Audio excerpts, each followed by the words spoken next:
Welcome to this session of Evacuation Due to Disaster.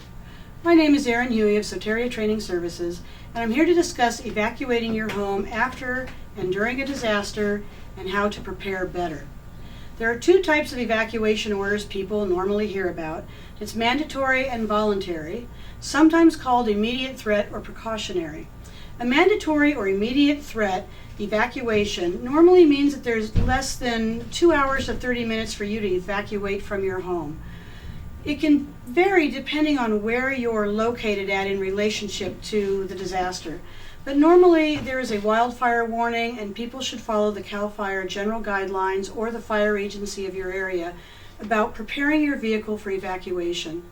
Evacuating animals early, especially for those who have horses and other large animals.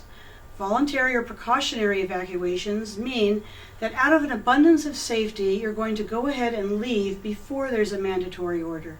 This is not a bad idea, as usually mandatory evacuations in the final phases can become very chaotic. The rationale behind letting others know of your plans is so that people don't go into the fire area looking for you. It also takes a burden off the Red Cross services and other social services to try and locate people who have evacuated but haven't told anybody. Many times loved ones are searching for people who have simply gone to their location where they are seeking safety. Despite the fact that we all heavily rely on technology for our navigation needs today, we should always have maps in our vehicles as backups to our technology. Cell phone towers may be compromised during wildfire operations, and having the ability to refer to current paper maps in your vehicle are a good idea. Those who belong to AAA can obtain maps, or sporting goods stores, or online. Being able to know how to leave your neighborhood at least 2 different ways is an excellent way to know how to evacuate. Not all neighborhoods have more than one way to get out, and these neighborhoods should really be on top of paying attention to evacuation orders, and leaving as early is the best option, particularly in neighborhoods that are subjected to red flag warnings. It's important to make sure that your vehicle is in working order and that the car is fueled. Having basic food and water and an emergency food kit in your car is recommended. You should consider pre-packing your vehicle with items to reduce the amount of time that it takes you to leave your home. It's best to face your vehicle out inside the garage if you can. If it's outside, make sure you leave the windows rolled up to avoid embers entering your vehicle. Just like escape drills in the home, people should have plans for family members and loved ones that determine where they will meet and check in with each other if you have to leave your neighborhood. There should be an agreed upon meeting location. While leaving an area, you should be mindful of animals that are escaping the fires. This can be both wildlife and domestic animals. All cars should have basic emergency car kits. You can look at the American Red Cross's products to see emergency car kits and also at automobile parts stores. The list you see here is a basic consideration. People who live in areas that are affected by snow should have chains or other devices that allow them to navigate icy conditions. Radios that can be hand cranked or solar powered are an excellent idea for emergency kits. This will allow you to monitor emergency communications, weather, and updated news that affect you in the emergency that you find yourself in. Some people obtain ham radio or amateur radio licenses as a backup source of communication.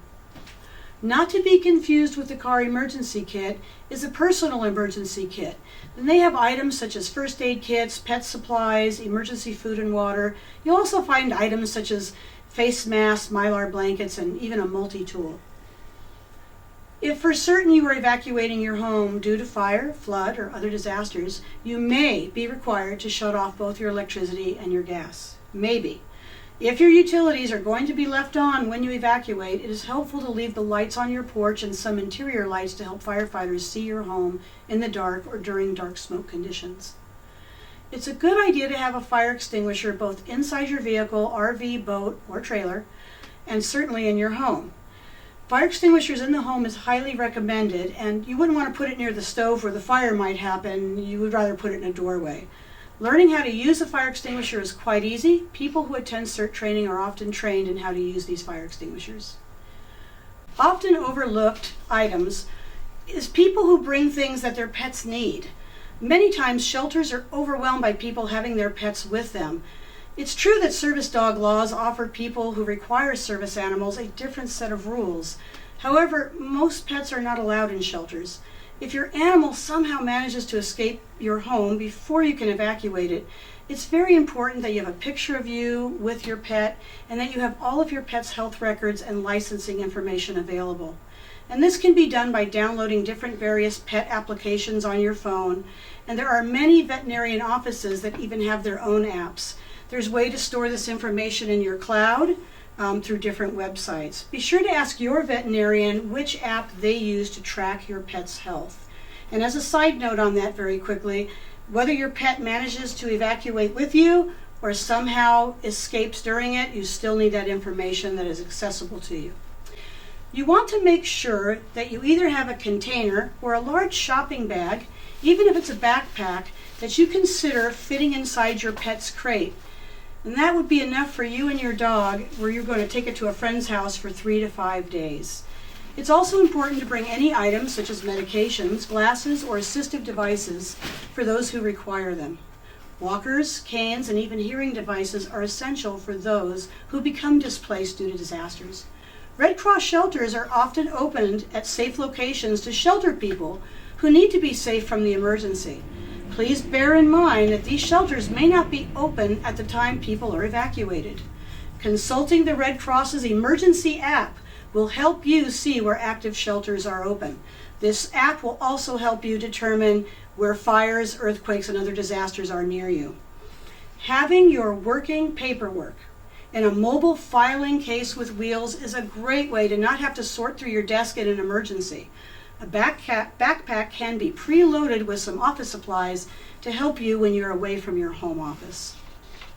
Having medications, supplements, and other personal items needed in a container that is combined will help you not forget anything and leave in a hurry.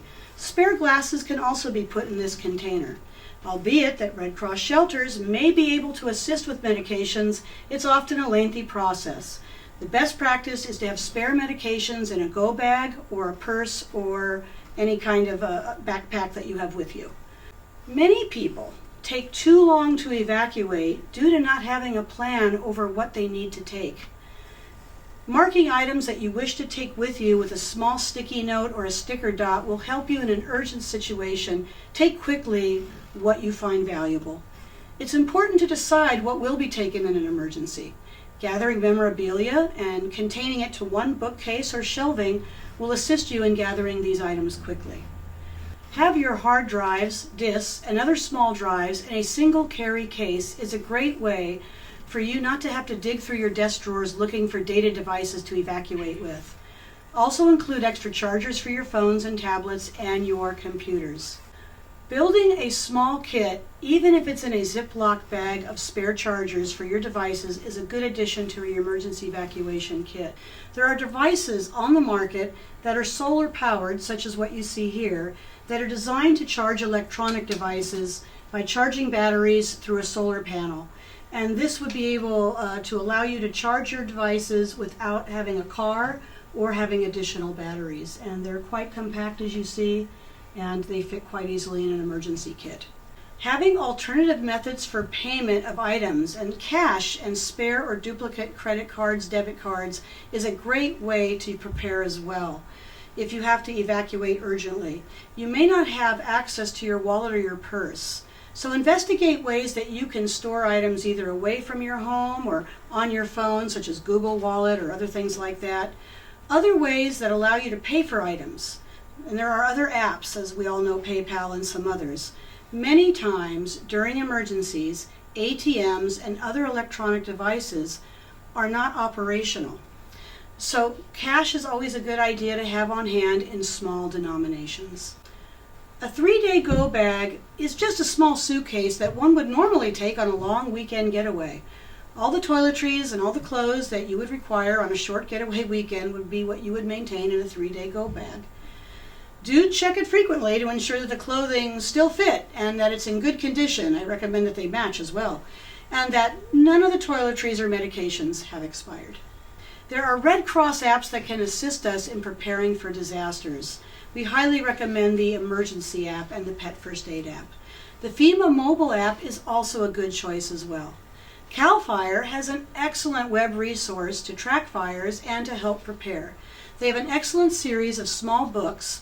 They're very small booklets that are also available electronically to help you plan and act during a wildfire. It talks about how to make your home more defensible, how to plan for these fire evacuations, and then know about conditions that exist near your home. NOAA, the National Oceanographic and Atmospheric Administration, have an excellent site as well to help you track other inclement weather such as hurricanes or other severe weather conditions. We'd like to thank you for attending this session for the annual Emergency Preparedness Fair. We hope that the information in here will inspire and encourage you to be prepared, and thank you for watching.